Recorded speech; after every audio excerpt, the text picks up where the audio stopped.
সেই ক্ষেত্রে আমার নিবেদন আপনাদের সেই আমিরের কাছে, এই যে শহীদ যে মামলাটা করেছে সেই মামলার শহীদ আমরা শোকাজ করব।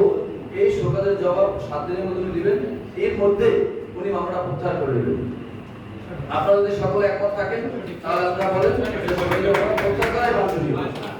এবং যদি কোনো মামলা মোকদ্দমা হয়, আমাদের যেহেতু রাষ্ট্রের দায়িত্বপ্রাপ্ত বিভাগ আছেন, জেলা বিএনপি আছেন, আমি সদর উপজেলা বিএনপির যুগ্ম আহ্বায়কের দায়িত্ব পালন করি।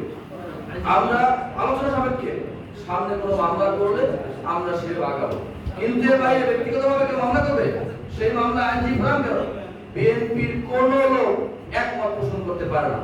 আমরা দীর্ঘ বছর বেশিরভাগ বিরোধী আন্দোলন করতে গিয়ে আমি সহ অ্যাডভোকেট রুহুল আমিন সাহেব দীর্ঘদিন হাজত ছিলাম।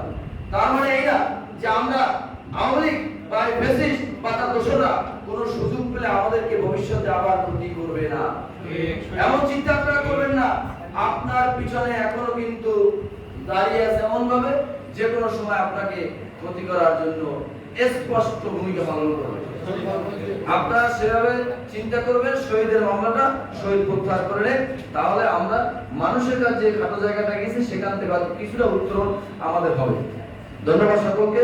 এখন অনেক সময় হচ্ছে, মানে সকলেরই ক্ষুধা লেগেছে। আমি এখন আমাদের আজকে জাতীয় আইনজীবী বিভাগের সম্মানিত